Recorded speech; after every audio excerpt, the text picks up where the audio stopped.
която се намира в основно училище Свети Кирил Методий, квартал Летица, град Сливен. Аз съм Антония Георгиева Атанасова. Аз съм Кирил Атанасова. Днес нашето предаване е посветено на последния учебен ден. То ще бъде весело, защото денят е весел. Най-после всички след упорит труд ще могат да поиграят навън. И така, веселите рисо ще излучи по света и у нас. Спортни новини, реклами, забавната програма, ваканция, здравей! Новини. На 15 септември 2016 година 22 ученика от 2 Б клас прекрачиха прага на класната стая. Започна штурм за преземането на крепостта на Лука. Второкласниците бяха прънати из цялото бойно поле. Едни смело пристъпваха напред, други се страхуваха и мислеха, че в края е по-безопасно. Така беше само началото на учебната година. С течение на времето бойната техника бе овладяна и крепостта на Лука се преземаше от целия клас. Бойните оръжия имаха различни марки. Химикалки, фломастери, линии, тетрадки, шали, шапки, чанци, топки. Някои не се кръжаха за тях и те таинствено изчезваха. Служиха се в класа и с други нежелани оръжия, като юмруци, ретници, лесници и обиди. По-често с тях се служиха момчетата, но напоследък и момичетата придобиха опит. Ето защо през ваканцията всички ще могат да продължат тренировката си в квартала, където живеят. Следващата година ръководителите ще определят най-големия майстор-разбойник и ще му определи орден на първа степен. А знаете ли какво е закачването? Закачването може да бъде леко докосване с пръст, а това значи покана за дуел. Ставаха и такива дуели във втори Б клас от време на време. Смъртни случаи няма, само 2 реда сълзи. Ръководството е категорично. Дуелите в бъдещия 3 Б се отхвърлят. Втори Б клас са с болки във възлетата.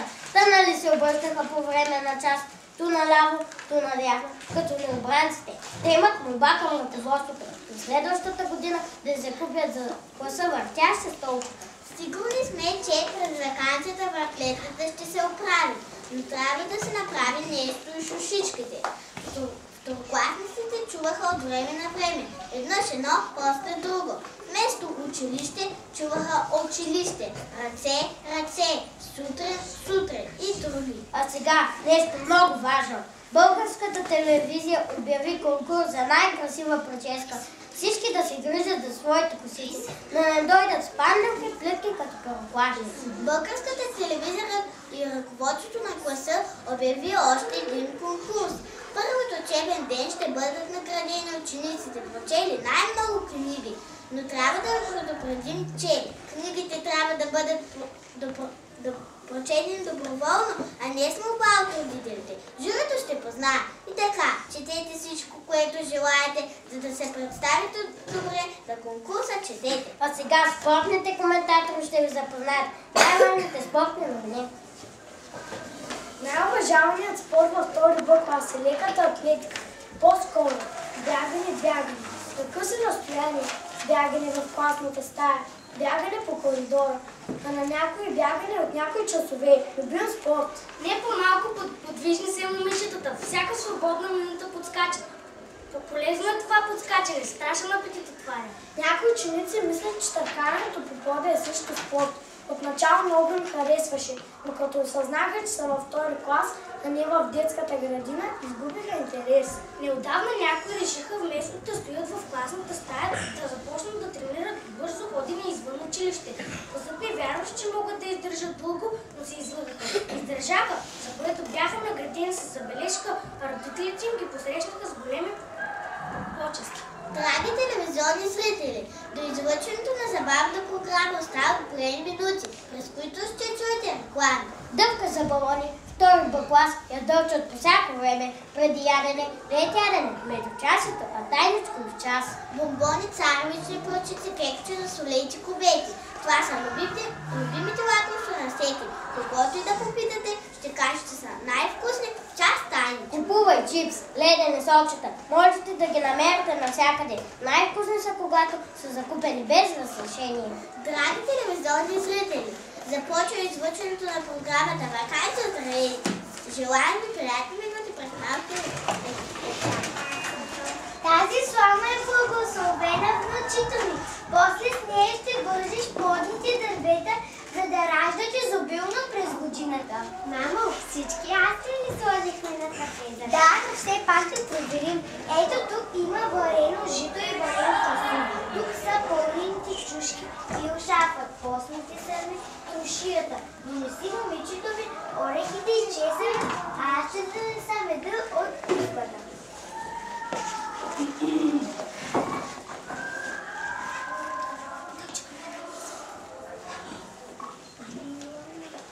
Мамо, се питам, защо ястията на трапезата на бъдни вечер трябва да са 7, 9 или 12? Слушай, момичето ми, има старо поверие, според което на трапезата преди коледната вечер трябва да се сервира всичко това, което е произведено в родния край. На масата трябва да цари изобилие, защото ако не посреденото изобилие на стъпващата година, тя няма да ще хранат. А аз трябва да се 7, 9 или 12, защото това е дните на средницата. Месеците на годината или през месеците, през които майката носи рожбата си преди да се роди. Сега ясно ли, че? Да, мамо, а виж батко си идва с дядо. Здравейте, мамо, сестрички. Вижте какво да е в цена на игми с дядо. Ще има да бъде цяло. О, честоте навън! Къде е татко ви, деца? Къде е баба ви? Бабо, отиде да донесеме да се посладим на Коледа, а татко скоро ще се върне от града. О, защо само после аз си съм на трапезата? Сине, днес е последния ден от коледните пости. На трапезата има всичко това, което се ражда от земята. Ястията са силно на плодородието. Тази вечер ние ще прочетем тирането на старата година и ще очакваме с нетърпение настъпването на новата. Чрез хляба, който ще хапнем, ще споменем с доброто навъстата, за да посредим с чиста душа новата. Седни тук и слушай какво ще те разкаже майка.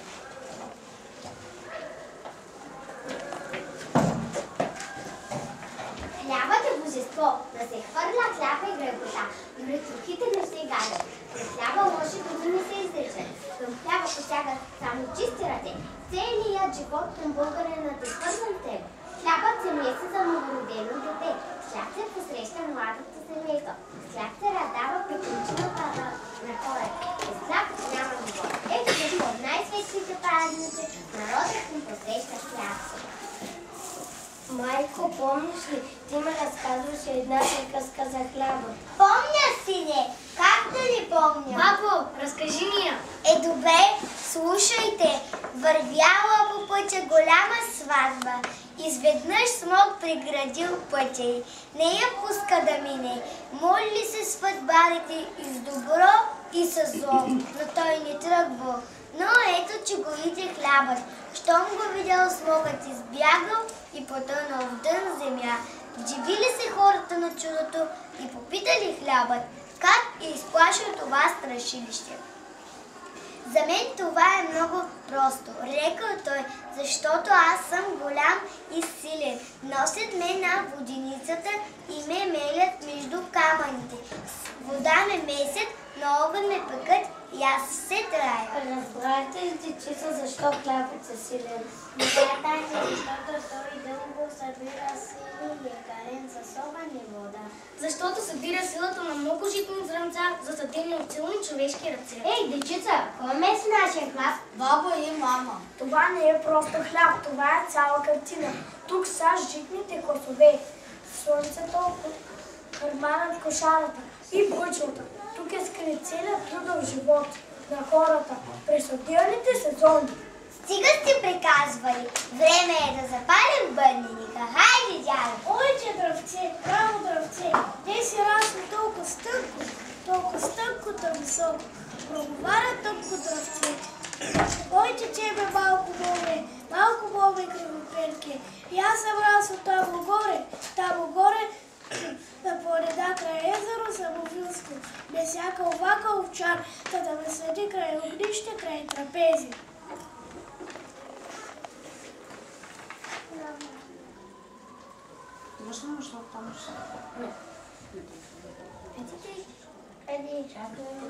Хайде, служи Дамяна, ще стига толкова. Мъничко. Айде си. Да е благословена земята ни и да са обилни трапезите на народа ни, да е пълна къщата ни, да им заобикалят беди и неволи. И я да видим какви късмети са скрити в питата нас. Ох, да мен да се падна бързелът. Аво, че късмет. А да мен се падна градината. Това е добре, ще има да се трудя цяла година. А на мен се падна къщата. Ще я изчистя и бело съм, та да блесне като първа хубавица. А на мен се падна синето. И сега ще се уча, батко ще ме жълва. Май вземай. Али, майки, Хубавчик. Не. Хубавчик. Айде. Госпожата. Нищо. Продължавай.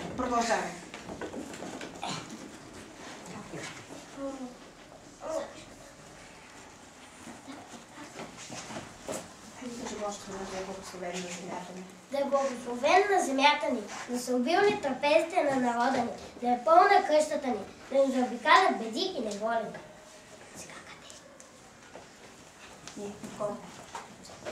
По-манички хапчици. Манички, съвсем манички. Остави маничко отворено.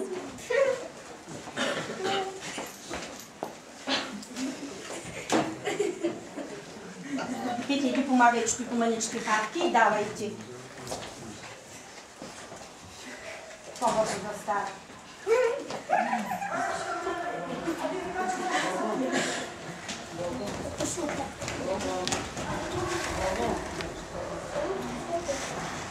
Forse con fare.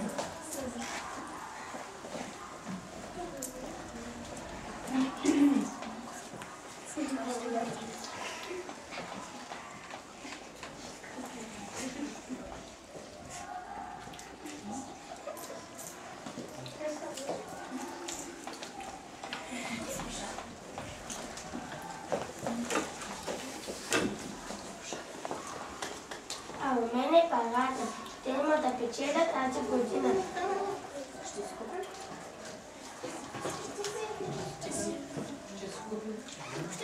Ще си купим още животни, ще построим нов кокошарник, а децата ще имат пари за книжки и нови дрехи. Чуден голям късмет! На мен се паднаха нивите. Тригирува и се, за да има хляб през новата година. Хубави ли са късметите? А сега се вземете от паничката житено зърнце. Това е за почвата на хляба. Крава изкача от полица, вливка, тлето, кървавица. Запей баба като длани, веселичка да не стане. Похвалила се година с дълга реженица, с бяла пшеница, с хиляди агънца, с живот и здраве до година дламина. Трябва да запалим ли свечичките на елхачка?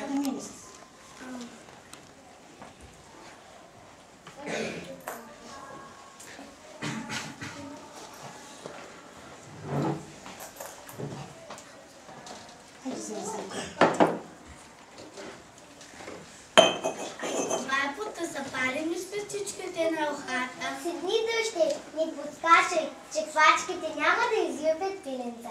Аз ще запаля свещичките на елхата. Знаете ли, деца, че елхата е наша гостенка от далечната руска земя? За първи път на Коледа руските войници, които са участвали в руската освободителна война, са направили елха на Коледа. Техният генерал, който бил отседнал в София през лютата зима на 1878 година, наредил в къщата да поставят елхово дърво и го украсил с вещи. Колко е красива! Тя е вечно зелено дръвче.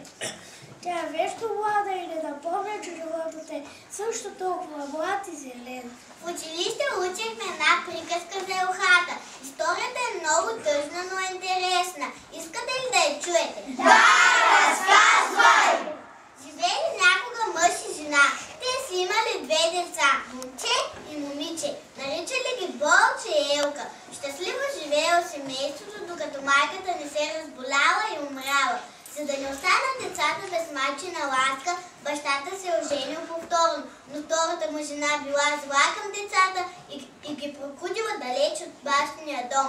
Скитали се децата Борчо и Елка из тъмните гори, докато не попаднали на една къщичка.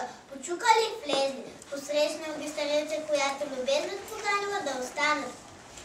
Тя била жестока вещица, преоблечена като стара бабичка. Вещицата ги омарва с хубави приказки и лакомства, докато те са правили за роден дом и родители. Дълго живели в плен децата, но и... Но един ден се сетили? Един ден се сетили за обидна си баща, решили отново да го видят. Избягали от плена на злата вещица, но тя разбрала и пратила след тях бури и зли хали.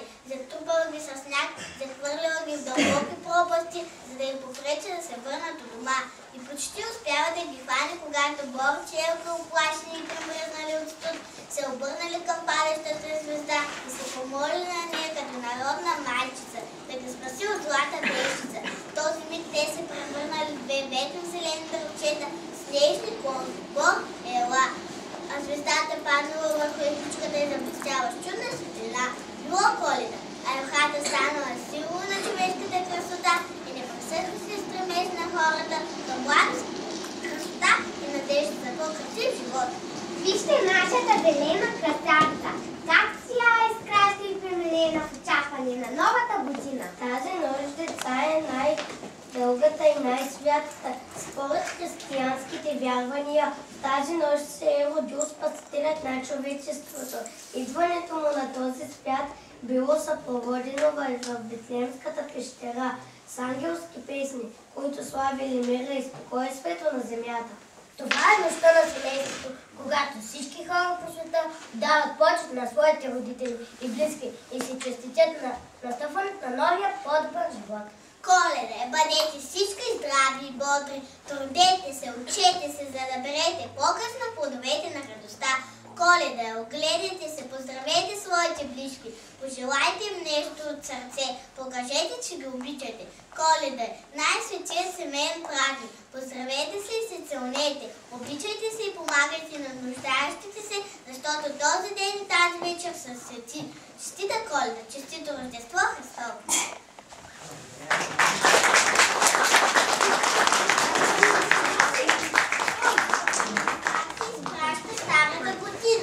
Как се посреща нова година? Остава ли да разберем как се посреща по света?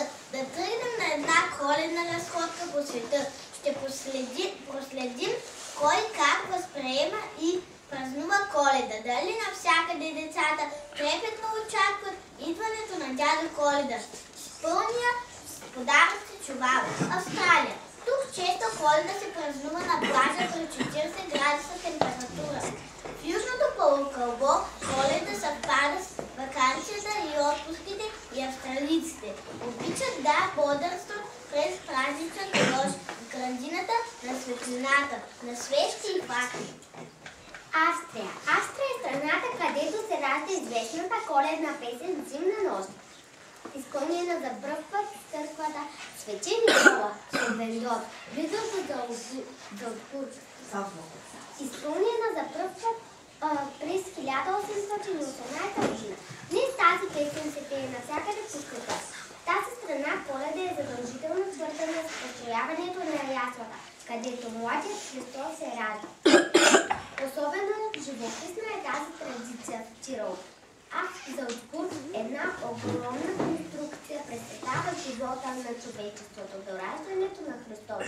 На вечерието на Коледа австралийците приготвят известния штрудел с орехи и плодове, с който ще почерпят близки и познати, но и бедните по улиците. Англия.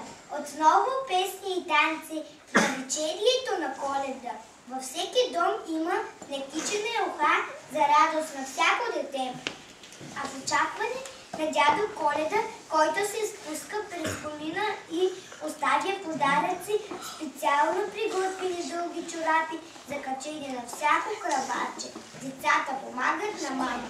Коледно меню е представено от огромна пълнена патица или уиказ, гарнитура от печени картофи и забележителния коледен пудинг, който се приготвя буквално от всички членове на семейството. Гваделупа. Тук Коледа се празнува при 28 градуса на сянка. Един чудесен празник, но различен от другите. Антилците не познават снежната Коледа и започват да се приготвят за празника една седмица предварително. Естествено, никой не тръгва да търси елха в тропическите гори. Всяко семейство си има собствено коледно дърво. Изкуствено за жалост, но отрупано с топки гирлянди. Един празник на човешката топлота и на гостоприемството. Индия. Индианците отделят голямо внимание на коледната меса. Християните присъстват масово на службата, която трае 2-3 часа. Тайна. С една дума можем да разобилим честването на Коледа в Италия. Коледа у дома, Великден, където ти видят очите. Действително 25 декември е един истински празник на домашното огнище за италианците. Много често те изминават хиляди километри само да се върнат у дома за празничната нощ. Самото честване трае дни наред. Канада. Една от редките страни, където задължително ще отпразнувате Коледа в бялост, много сняг и елени. Навсякъде по улиците и магазините ще видите елхи, украсени с топки и гирлянди. И навсякъде кончето на дядо Коледа. Мексико. Подготовката за Коледа започва от 16 декември. Къщите се обсипват с зелени растения, мъх, разноцветни фенери и в средата на хола се поставя една ясла. Децата носят малки статуи на Йосиф и Мария и ходят от къща на къща, което символизира търсенето на подслон от двамата в коледната нощ. Русия. Коледа в Русия е отражението на дълбоко вкоренени славянските традиции и обичаи. В миналото младите момичета са се изкачвали по стълбите стъпало по стъпало, повтаряйки да или не, за да видят дали ще срещнат избранника на сърцето си. Друга традиция, символ между клоните на елката е била покривата дни наред клетка с бели гълъби, които са били пускани на свобода на бъдни вечер с надежда да се върнат с късмет и щастие. Украйна преди 25 декември се е постело в продължение на 39 дни, а когато падне нощта, всички седяли около масата и едно след друго се редели 12 ястия, които по-хубави 12 в чест на светите апостоли. Финландия. Еленът също е на почет, но в тази страна дядо Коледа идва на крака. Той напуска с прага си арктичната си хижа, където живее цяла година и чете хилядите писма на деца, които джуджетата му носят от земята. На 24 декември вечерята се сервира рано към 17-18 часа, след което идва истинският дядо Коледа, който раздава подаръци. Холандия. Свети Никола, Синтерклаас на холандски, и бил много щедър владика, който правил тайно много добрини на хората. Един ден, когато узнал, че един беден търговец няма пари за жестра на дъщерите си и не може да ги омъжи, добрият човек хвърлил през комина на къщата 3 торбички с златни монети. На другия ден 3 девойки ги намерили в чорапите си, които били оставили да се сушат през нощта. От тази легенда е произлязъл обичаят малките холандчета да оставят в коледната нощ чорапите или обувките си около огнището с надеждата, че Синтерклаас няма да ги забрави. Швеция. Шведите започват да се подготвят за Коледа още от 13 декември.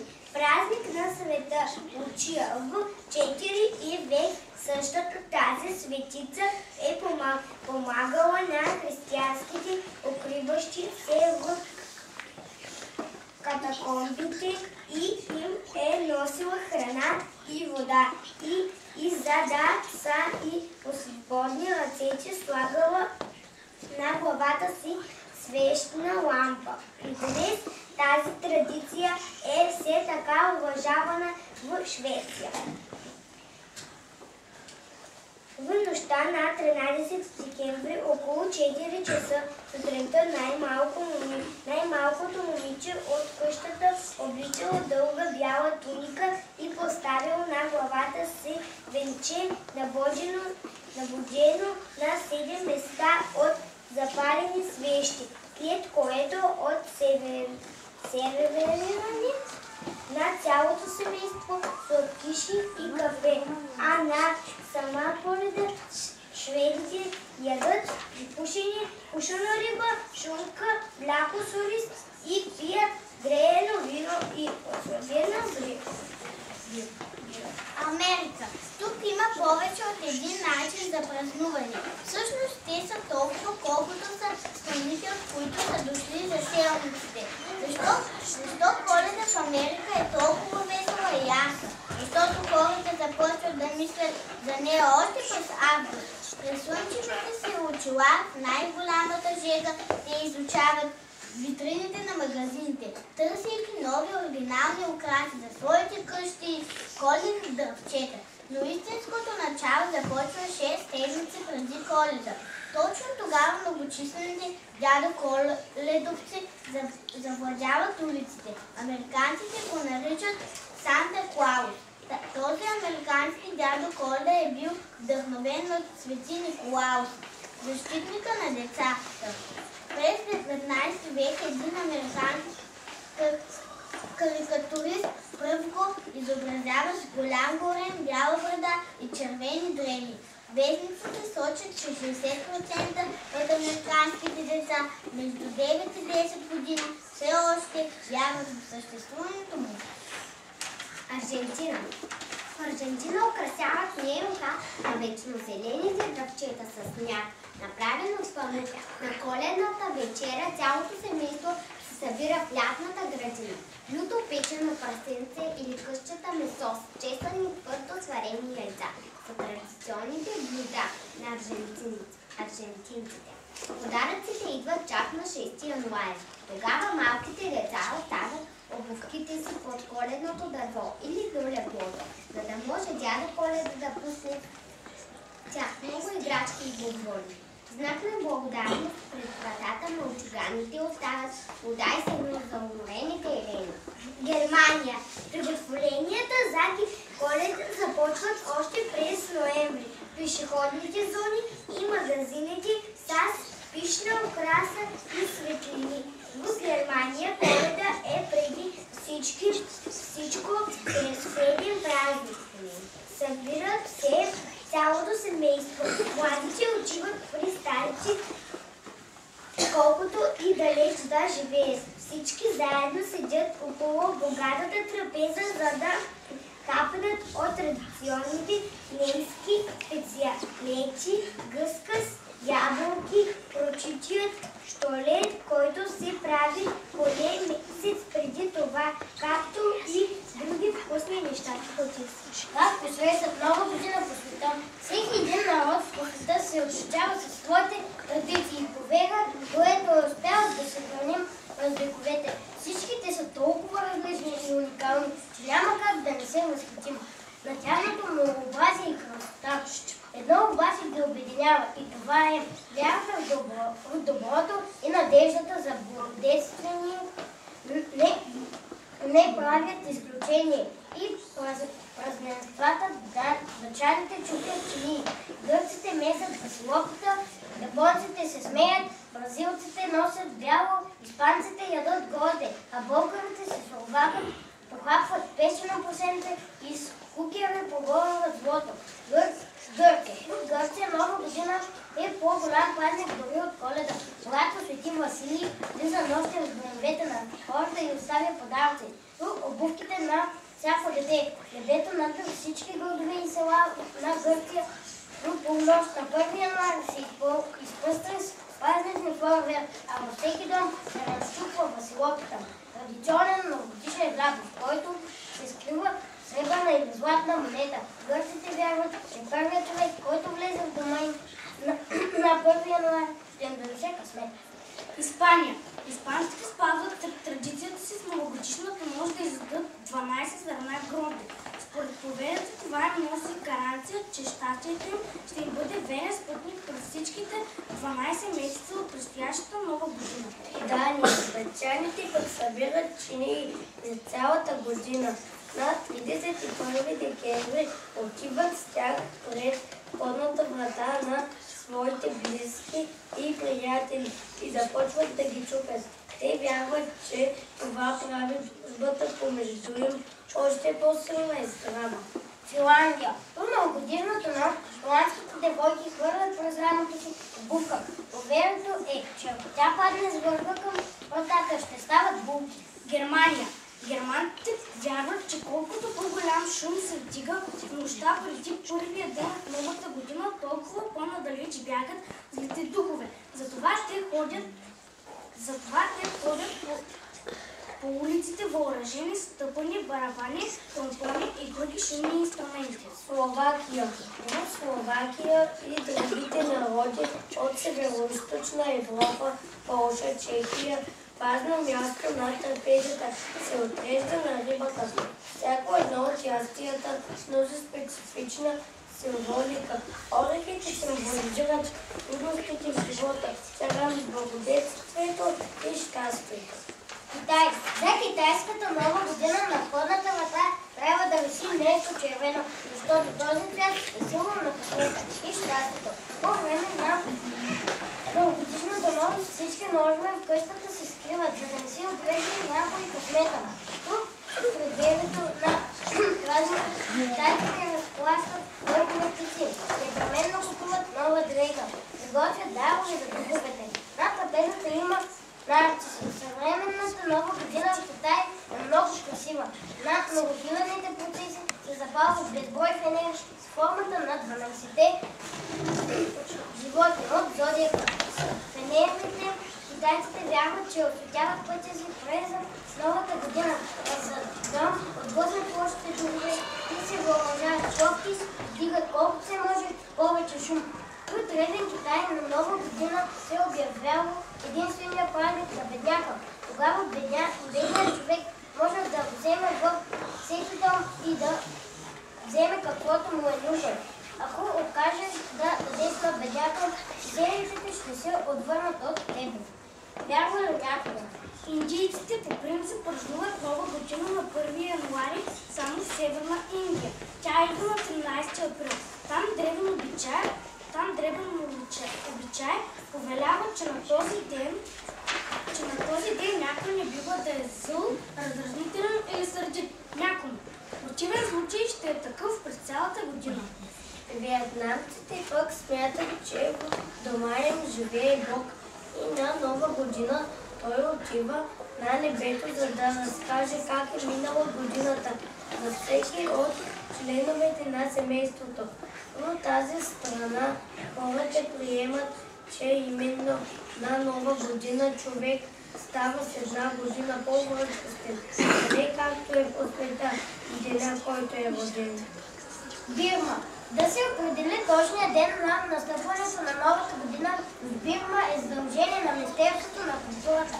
Тя настъпва по указ от 12 до 17 април. По време на празнуването всички се заливат един друг с вода.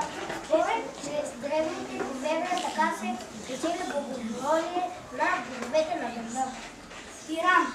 Главата на семейството дарява домачайките с нови дрехи.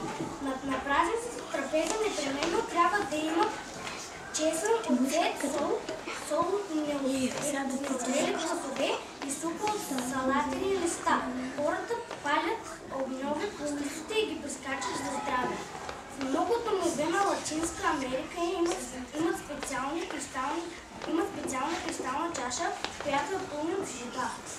В новогодишната нощ, щом удари 12 часа, хората лисват течността през прозореца, като знаят, че старата година се е отишла успешно и очакват столицата да бъде така чиста и прозрачна като водата. В образование на различен ритуал имат мексиканците. В стаята, където са гостите, покачват обелиск, глинен съд, изрисуван с чудовища и зверове и пълен с разни лакомства. После портрет на всеки завързват очите, скърпват и му дават ръчка. Този, който успее с нея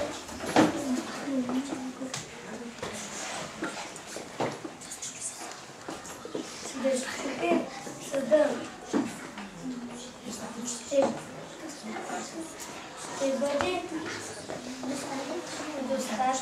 ще бъде достатъчно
Ready?